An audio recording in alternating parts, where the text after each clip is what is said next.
इतिहास गवाह है कि सभ्यताओं का विनाश अक्सर पर्यावरण की अनदेखी से ही हुआ है। अरावली जो हिमालय से भी पुरानी रेंज है, वो आज एक स्केल से नापी जा रही है। सुप्रीम कोर्ट ने कहा है कि 100 मीटर से कम ऊंचाई वाली पहाड़ियां खुद व खुद जंगल नहीं कहलाएंगी। अब सवाल ये है कि क्या प्रकृति को ऊंचाई के पैमाने पर बांटा जा सकता है? क्या एक छोटा सा पहाड़ पर्यावरण के लिए कम जरूरी है? आज के इस लेक्चर में हम इन्वायरमेंट एंड डेवलपमेंट की इस सबसे बड़ी बहस को डिकोड करेंगे और समझेंगे कि फॉरेस्ट कन्वर्सेशन एक्ट कंजर्वेशन जो एक्ट है, फॉरेस्ट कंजर्वेशन एक्ट है 2023 के आने के बाद अरावली की ढाल कितनी मजबूत बची है। इन सारी कहानी को, इन सारी गुत्थी को आज हम समझेंगे, क्योंकि संकट में ये जो आई है अरावली पहाड़ियां, जो अवैध खनन से गायब हो रही हैं पहाड़ियां, इन सारी बातों को डिटेल में समझेंगे एक यूपीएससी एस्पिरेंट होने के नाते, और समझेंगे कि क्यों हमारे परीक्षा के लिहाज से ये टॉपिक बहुत महत्वपूर्ण हो जाता है चाहे वो स्टेट पीसीएस हो या फिर यूपीएससी के एग्जाम हो। तो आप सबका आज के इस लेक्चर में मैं स्वागत करती हूँ। संकल्प से सफलता तक के इस यूट्यूब चैनल पर आप सबका मैं फिर से अभिनंदन करती हूँ। और आज हम यहाँ पर कुछ खास पढ़ने वाले हैं। जो बात है पर्यावरण की, अधिकतर हम पॉलिटिक्स की बात करते हैं, लेकिन देखिए इसमें भी कहीं ना कहीं पॉलिटिक्स तो है। जब हम धीरे धीरे इस चैप्टर में आगे बढ़ेंगे, इस कहानी में आगे बढ़ेंगे, तो समझेंगे कि हम किस पॉलिटिक्स की बात कर रहे हैं। और क्या अब राजनीति, अगर चलो राजनीति हटा देते हैं, क्या अब न्यायालय ये तय करेगा कि सरकारी कागज ये तय करेंगे कि अरावली पहाड़ी जो है वो कटेगी या बचेगी? ये निर्णय पहाड़ों का, पर्यावरण का होना चाहिए। ये निर्णय अब सरकार का होगा। आइए समझते हैं और यहाँ पर हम आगे बढ़ते हैं। इसमें क्या कह रहे हैं सुप्रीम कोर्ट का, सबसे पहले समझते हैं ये 100 मीटर वाला मामला आखिर ये चर्चा में इतना बना क्यों है। सबसे पहले हमें ये समझना जरूरी है, क्योंकि अंदर बढ़ने से पहले हमें ये जानना जरूरी हो जाता है कि आखिर ये टॉपिक क्या है, क्यों चर्चा का विषय बना हुआ है। तो सुप्रीम कोर्ट ने अरावली के कंजर्वेशन के लिए, उसके प्रोटेक्शन के लिए लेकर कई बड़े जो है निर्देश भी, कड़े निर्देश दिए। जैसे 100 मीटर का संदर्भ से उनका मुख्य रूप से इको सेंसिटिव जोन ESZ से है और निर्माण कार्यों पर पाबंदी से जुड़ा हुआ है। जो इस जोन के अंतर्गत आते हैं उन पर निर्माण कार्यों पर पाबंदी को लेकर जुड़ा हुआ है। जैसे कि बफर जोन की सुरक्षा की बात करता है सुप्रीम कोर्ट की, उनका रुख है कि संरक्षित वन क्षेत्रों या फिर नेशनल पार्क्स के आसपास, कम से कम नेशनल पार्क्स हो या फिर संरक्षित वन हो, उनके आसपास 100 मीटर से लेकर 1 किलोमीटर तक के रेंज को नो कंस्ट्रक्शन जोन माना जाए। पहली चीज टुकड़ियों में समझिए, तब आप बेटर समझ पाएंगे। ठीक है, इसके बाद कोर्ट का ऐसा क्या कहना है कि अवैध निर्माण पर रोक हो। ठीक है भाई, अवैध निर्माण पर रोक हो। तो रियल एस्टेट और माइनिंग माफिया काफी सक्रिय होते जा रहे हैं ये खनन वगैरह करने के लिए। ठीक है, तो कोर्ट ने इस पर अपनी टिप्पणी दी है कि वन भूमि के किनारे, ठीक है, किसी भी तरह की व्यावसायिक गतिविधि या फिर पक्का निर्माण नहीं हो सकता। ठीक है माफी चाहते हैं, पक्का निर्माण नहीं हो सकता। तो वन के आसपास की गतिविधियों को रोकने की यहाँ पर कोर्ट पूरी तरह से बात कर रहा है। जो अवैध खनन इत्यादि है या फिर अवैध निर्माण या व्यावसायिक निर्माण किए जा रहे हैं, हरियाणा सरकार, अभी स्टेट गवर्नमेंट की बात करें, हरियाणा सरकार को फटकार भी लगाई है कि हाल के वर्षों में सुप्रीम कोर्ट ने हरियाणा सरकार के उन संशोधनों को खारिज किया है जो अरावली के निर्माण की अनुमति देते हैं, अरावली को बनाने की और अनुमति देते हैं, उसमें और चीजों को बढ़ावा देने की कोशिश कर रहे हैं। कोर्ट का यानी कि सुप्रीम कोर्ट का ऐसा मानना है कि अरावली पहाड़ी जो है 1-1 इंच जमीन को बचाना जरूरी है, अरावली की 1-1 इंच जमीन को बचाना जरूरी है। तो कोर्ट का अपना यहाँ पर एक वक्तव्य है जिसको हम यहाँ पर समझने का प्रयास कर रहे हैं। अब हम आगे बढ़ते हैं। सबसे पहले हम समझते हैं कि अरावली पहाड़ी जो है भारत के नक्शे पर एक्चुअल में है कहाँ। तो आपकी अरावली पहाड़ी भारत के नक्शे पर यहाँ पर है। ठीक है, मैप के बिना ज्योग्राफी हो, इस प्रकार के मुद्दे हो, उसको समझना व्यर्थ है। तो अगर आप चाहेंगे तो गूगल मैप पे भी मैं जो है आपको लेके चलती हूँ। और गूगल मैप पे अगर आप यहाँ पर देखेंगे तो देखिए, यहाँ पर देखिए, अभी दिखाया मैंने यहाँ पर आपका, इसमें देखिए सर्च किया हमने, यहाँ पर आप ऐसे सर्च करेंगे अरावली रेंज इसको क्लिक करेंगे, ठीक है, आपका ये आ जाएगा, ये आपकी अरावली रेंज है। ये राजस्थान में आप इधर देखेंगे पूरा अरावली रेंज यहाँ पर आ जाएगी। ठीक है, यही चीज़ अभी हमने यहाँ पर भी अपने मैप में देखी है, यहाँ पर अरावली रेंज है, तो ये ध्यान रखना है। ठीक है, इसीलिए कहते हैं मैपिंग बहुत ज़रूरी है साथ साथ में। ठीक है, अब अरावली की भारत की प्राचीन ढाल, और इसका इंपॉर्टेंस क्यों है भाई, क्यों इतना चर्चा का विषय बना हुआ है कि आखिरकार अगर ये नहीं रही या इस तरह की चीज़ों को कटौती की गई तो क्या असर पड़ेगा, इसको यहाँ पर समझाने का प्रयास किया जा रहा है। तो अरावली दुनिया की बहुत ही पुरानी पर्वत श्रृंखलाओं में से एक है। अगर आप देखेंगे तो 20 से 30 साल, करोड़ साल पुरानी है। इसके मुख्य काम क्या क्या, आप समझिए इतनी पुरानी रेंज को अगर आप हस्तक्षेप आप करने जाएंगे तो इसका कितना कुप्रभाव हमारे समाज पर या हमारे देश में पड़ेगा, यानी कि क्या क्या काम करता है। अगर अरावली पहाड़ी के मुख्य कामों की बात की जाए, इंपॉर्टेंस की बात की जाए, जैसे रेगिस्तान को रोकता है। ये थार रेगिस्तान की जो रेतीली आंधियां आती है ना, उसके लिए एक वॉल का काम करता है। जो रेतीली आंधियां आती है उसके लिए एक वॉल का काम करता है। जैसे मान लीजिए धूल चल रही है और ये चश्मा अगर पहन लेंगे तो काफी प्रोटेक्शन हो जाएगा ना, वैसे ही काम करता है। अगर अरावली नहीं होगी तो दिल्ली, हरियाणा और पश्चिमी यूपी देखते ही देखते रेगिस्तान बन जाएंगे। मतलब ये जो वॉल अगर हम यहाँ से हटा देंगे तो सोचिए सारी रेत फिर इधर आएगी ना, ऑब्वियस सी बात है। ठीक है, ऑब्वियस सी बात है। अब कह रहे हैं वाटर रिचार्ज। वाटर रिचार्ज क्या है, ये पहाड़ सूखे इलाकों में स्पंज की तरह काम करते हैं, स्पंज की तरह काम करते हैं, जो बारिश के पानी को सोख कर जमीन के नीचे यानी कि ग्राउंड वाटर भेजते हैं उनको। ठीक है, नदियों का उद्गम अगर बात की जाए तो साबरमती, लूनी नदी, चंबल जैसी नदियों का भाग्य इन्हीं पहाड़ियों से उदय होता है। ठीक, इन्हीं पहाड़ियों से जुड़ा हुआ है। खनिजों का भंडार है इसमें भाई, 20 से 30 करोड़ साल पुरानी है। तो सोचिए खनिजों का भंडार तो ऑब्वियस है, जैसे तांबा, कौन कौन से खनिज, तांबा, जस्ता, सोना, कीमती पत्थर जैसे मार्बल, ग्रेनाइट प्रचुर मात्रा में यहाँ से मिलते हैं। सोचिए अगर इसको हटा दिया जाए तो ऑटोमेटिकली ये सारी चीजें खत्म हो जाएंगी। और ये कितना बड़ा रिसोर्स है अन्य चीजों के साथ साथ, वाटर रिचार्ज हो, चाहे नदियों का उद्गम हो, चाहे खनिजों का भंडार हो, चाहे रेगिस्तान को रोकना हो। ठीक है, माइनिंग पूरी तरह से बैन क्यों नहीं है, इसमें कोर्ट का ये भी तर्क है। कोर्ट इस पे क्या तर्क देता है कि पूरी तरह से माइनिंग को बैन क्यों नहीं किया, क्योंकि ये सुनकर थोड़ा सा अजीब लग सकता है कि पर्यावरण बचाने के लिए माइनिंग पूरी तरह से बंद क्यों नहीं की जा रही है। लेकिन सुप्रीम कोर्ट के पास इसके व्यवहारिक थोड़े कारण भी हैं, जैसे अवैध खनन का खतरा हमेशा बना रहता है। अनुभव ऐसे बताते हैं, जो एक्सपीरियंस के लोग हैं वो बताते हैं कि जब कानूनी माइनिंग पूरी तरीके से अगर बंद होती है तो माफिया सक्रिय हो जाते हैं। अगर मान लीजिए ऑथेंटिक रूप से या ऑर्गेनाइज रूप से अगर यहाँ पर खनन को बंद किया जाता है तो वहाँ पर उनको हटा देंगे कि भाई संरक्षण होगा, नहीं, वहाँ पर और चोर बैठे हैं, वहाँ पर माफिया लोग बैठे हैं काम करने के लिए, बिना किसी नियम के छिपकर की जाएगी। ठीक है, माइनिंग पर्यावरण को और ज्यादा नुकसान पहुंचाती है अगर इस तरह से कोई तरीके से नहीं की गई छेड़ाछाड़ी। अब मान लीजिए इसको इस तरीके से समझिए, जैसे हमने कपड़े तय कर करके एक साथ रखे हुए हैं। अब कोई जिसने रखे हैं या फिर जिसको जानकारी है कि भाई अब हमें 20 से कोई कपड़ा चाहिए तो हम सिस्टमैटिक तरीके से आराम से पकड़ के उठा लेंगे। अब कोई जिसको जल्दी जल्दी में उठाना होगा वो क्या करेगा, खींचेगा और सब धड़ाम हो जाएगा, कुछ इसी प्रकार से। ठीक है, के उदाहरण के तौर पर था रेत माफिया का उदय होगा। भाई निर्माण कार्यों के लिए हमें क्या रेत चाहिए होती, पत्थर चाहिए होता है। ठीक है, इसकी जरूरत तो रहती है हमेशा। तो पूरी पाबंदी से क्या होगा, काला बाजारी और हिंसा बढ़ती जाएगी। किसी चीज की रोकथाम अगर पूरी तरीके से कर दी जाएगी तो काला बाजारी, चोरी, रोकथाम तो भाई क्या कहते हैं जो है हिंसा बढ़ेगी।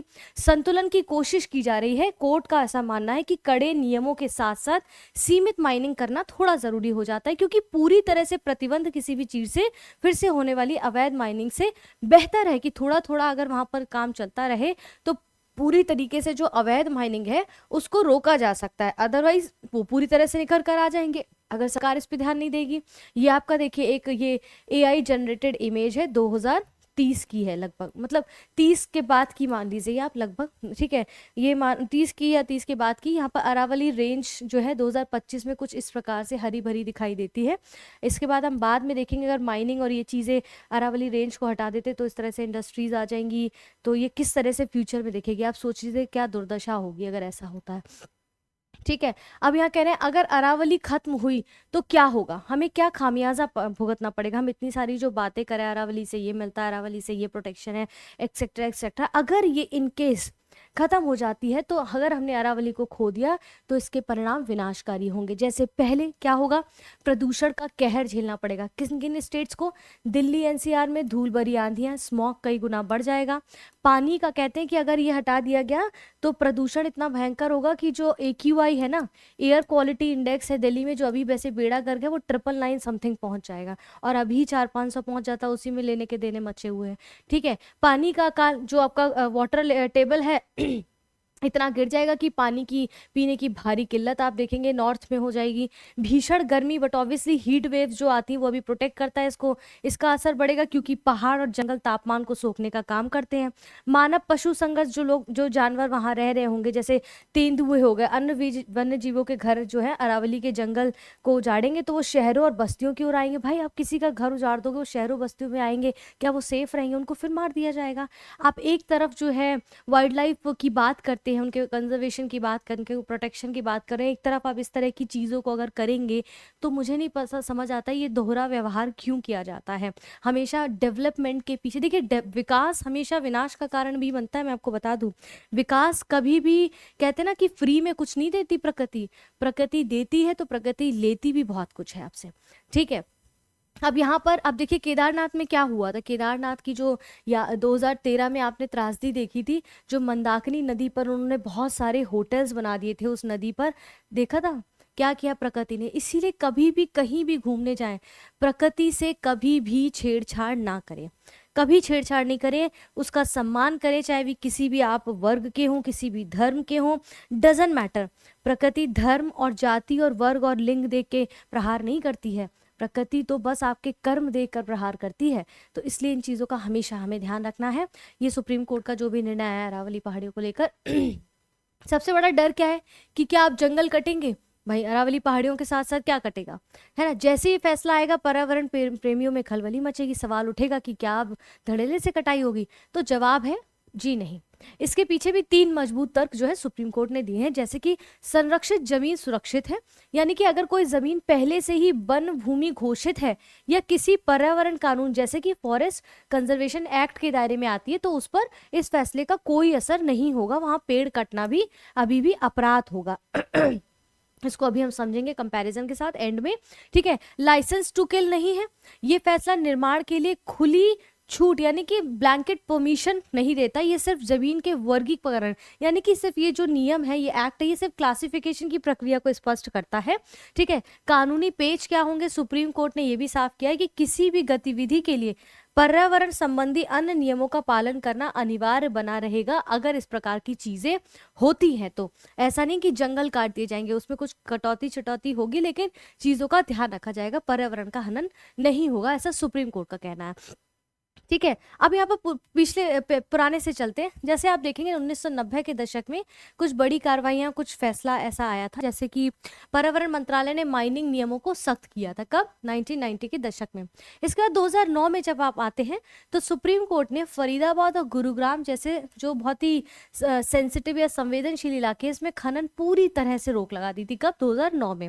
फिर आते हैं जून 2025, अभी हाल ही में अरावली ग्रीन वॉल प्रोजेक्ट में क्या आता है कि 5 किलोमीटर के बफर जोन में करोड़ों पेड़ लगाकर एक हरी पट्टी बनाने की शुरुआत की थी, ग्रीन वॉल के नाम से जो फेमस था। ठीक है, 2024-25 में कोर्ट ने नई माइनिंग लीज पर रोक लगाई और राज्यों को साइंटिफिक मैपिंग करने का आदेश दिया कि किसी प्रकार से पर्यावरण को क्षति ना पहुंचे। ऐसा गवर्नमेंट वहां पर कहना था। संवैधानिक और कानूनी संदर्भ अगर कॉन्स्टिट्यूशनल लिंक हम करें एक यूपीएससी एस्पिरेंट होने के नाते, तो आर्टिकल 48A क्या कहता है, देखिए इस तरह से अगर आप पढ़ेंगे तो आप पीटी और मेंस दोनों की साथ में तैयारी कर पाएंगे करंट अफेयर्स में। ठीक है, आर्टिकल 48A क्या कहता है, राज्य का क्या कर्तव्य है, पर्यावरण की रक्षा करना।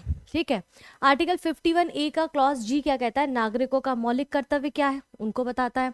Forest conservation act 1980 versus 2023 amendment जो आया है, इनके बीच में दोनों का अंतर हम समझ लेते हैं क्योंकि मेंस के लिहाज से ये बहुत महत्वपूर्ण हो जाता है। जैसे कि कुछ बेसिस है और यहाँ पर कुछ मूल अधिनियम दिए गए 1980 के, ये 2023 का संशोधन प्रमुख बदलाव है। ठीक है, पहले तो अधिनियम का नाम क्या है, 1980 में देखेंगे वन संरक्षण अधिनियम 1980, वहीं 2023 में संशोधित जो हुआ इसमें बदलाव हुए, फिर क्या नाम हुआ है, वन संरक्षण एवं संवर्धन अधिनियम। ठीक है।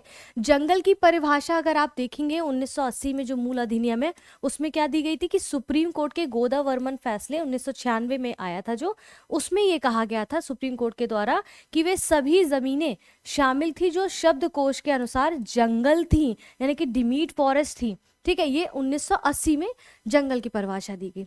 अब आते हैं 2023 में, इसमें जो संशोधन हुआ, प्रमुख बदलाव हुआ, उसमें कह रहे हैं जंगल की क्या परिभाषा है कि अब केवल वे जमीनें वन मानी जाएंगी जो सरकारी रिकॉर्ड में दर्ज हैं या फिर अधिसूचित हैं। यानी कि अब सिर्फ शब्दकोश में जंगल होना काफी नहीं है, सरकारी रिकॉर्ड में दर्ज होना उनका जरूरी है, तभी उनको वन माना जाएगा। ठीक है, इसके बाद एग्जेम्पशंस जो है, छूट क्या थी 1990 में मूल अधिनियम में कि वन भूमि के गैर वानिकी उपयोग के लिए केंद्र की अनुमति अनिवार्य थी। वहीं 2023 में जब इसको संशोधित किया गया तो क्या कहा गया कि 100 किलोमीटर यानी कि सीमा के पास के अंदर रणनीतिक परियोजनाओं, सड़क के पास की सुविधाओं और सुरक्षा ढांचों को छूट दी गई है। तो इसमें काफी बदलाव आए भाई। 1980 में से 2023 में जब संशोधन हुआ तो काफी बिग चेंजेस हमें देखने को मिले हैं। अब गतिविधियों की बात की